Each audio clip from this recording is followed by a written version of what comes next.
Hey everybody, so this is Jean. Today let's talk about website development.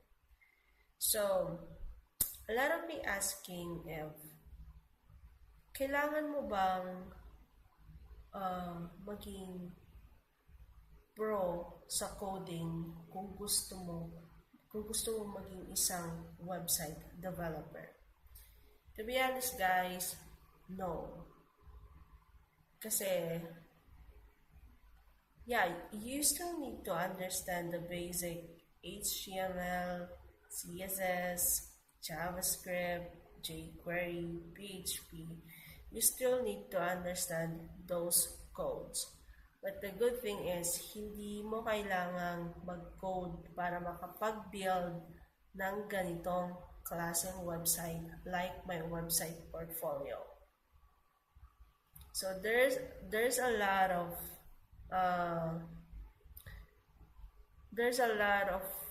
way na makapag-build ng website. Especially now, we have a lot of tools, we have a lot of CRMs, and we have a lot of resources. So, dito na lang muna tayo mag-focus sa website ko. Like, I build my website using WordPress and Elementor. If you're familiar with WordPress and heard about builders like Elementor, Div Builder, Builders, so on and so on. So that's what I'm using on my WordPress projects, because usually I build a website on WordPress and companies or we required Elementor kasi mas siya. For example, may client tayo na gusto na hindi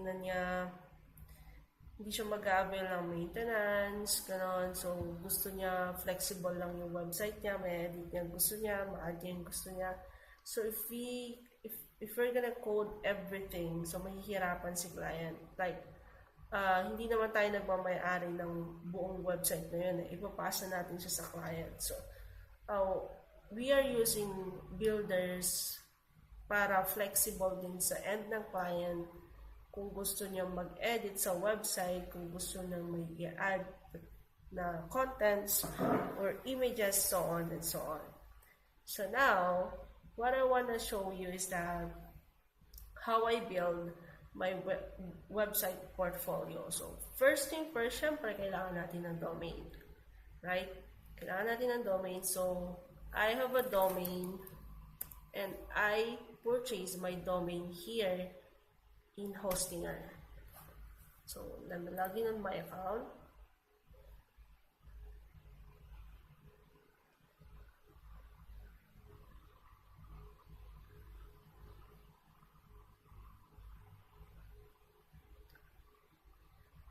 Alright, so this is my Hostinger panel, dashboard, and I have a lot of websites here. So, kapag nandito na kayo sa Hostinger, like, kailangan nyo ng domain, right? So, you just need to buy your domain here. This part. Domain portfolio. And then add your domain, get a new domain, then just type your preferred domain name. Like me, generalagustin.com. So, after that, after mo ma-purchase yung domain mo, you just need to go to website,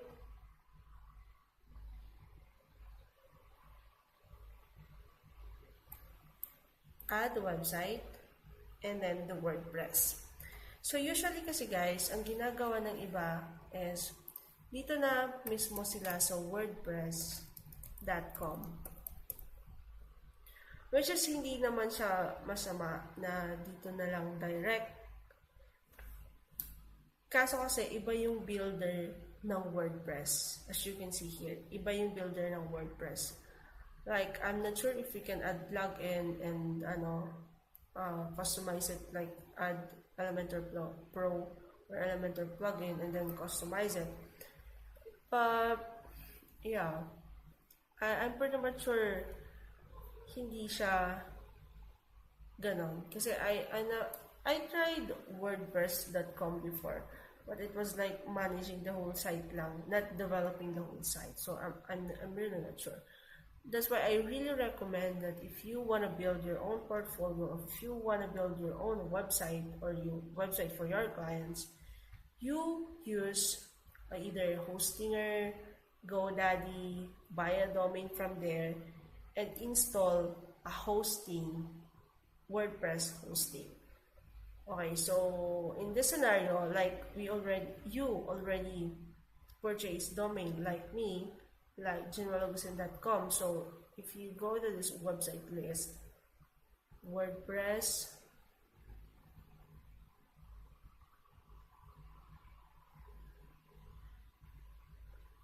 and lipat ko muna yung mukha ko.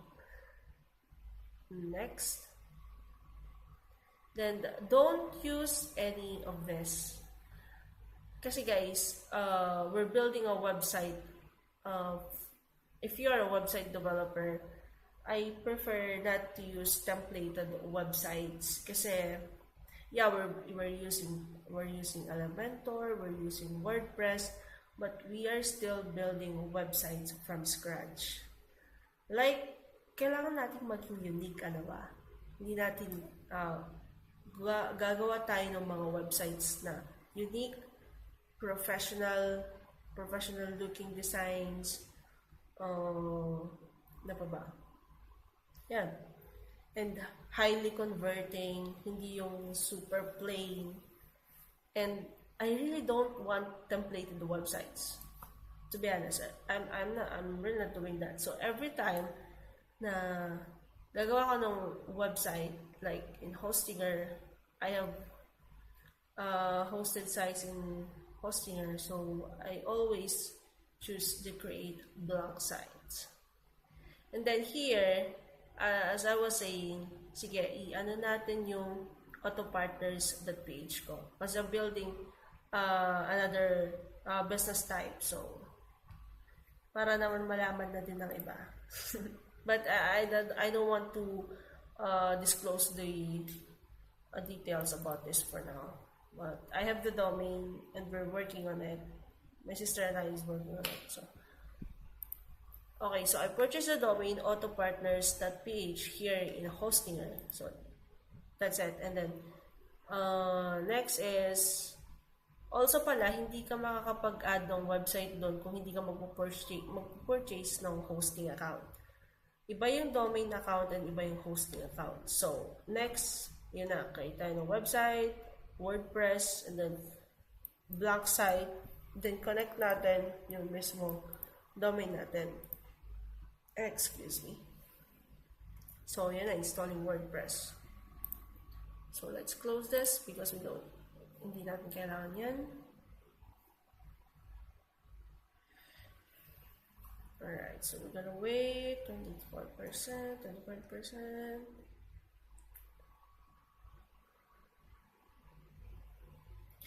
Actually, mabilis lang yung paggawa ng website.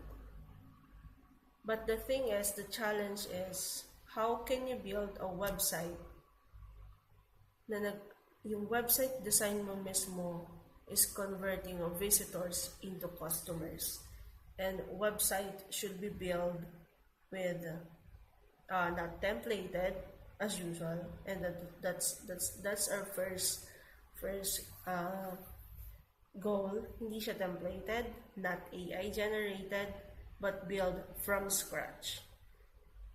Ang first na ginagawa ko is, before mag-build sa website, we are building the design in Figma. So I'm gonna show you a sample of design. One moment while waiting for website. I'm gonna show you a sample of design.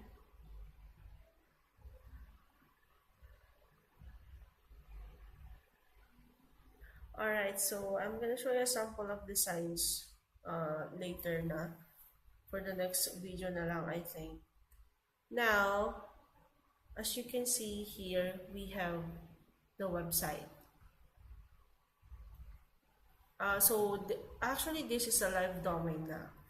Yeah, it's a live domain now. If you can check this, autopartners.ph.com. So what we need to have is add the Elementor page builder that I'm talking about. So if you're on the WordPress dashboard, you just hover your mouse here in the plugins, add plugins, and then Elementor.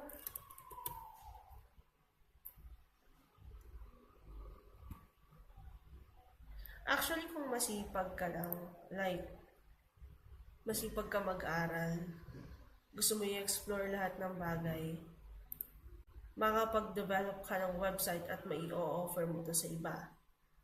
But the challenge is, how can you provide this kind of website? Like, professionally looking, user-friendly website, super clean, mobile-friendly.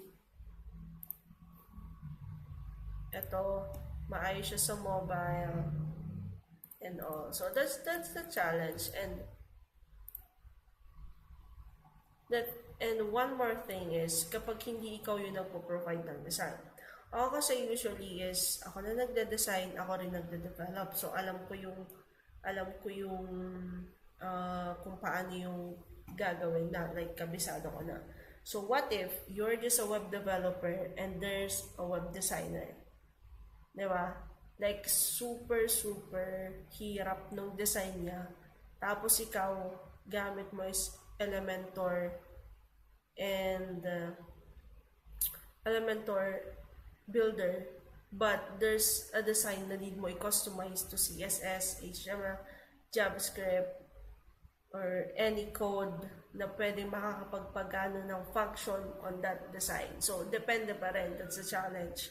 Kaya if ever na you wanna learn on how to develop a website, it's best talaga na kahit gumamit tayo ng mga builders, kasi hindi lahat ng builders na-create yung mga functions na gusto natin. Like, need pa rin talaga natin ng mga custom designs.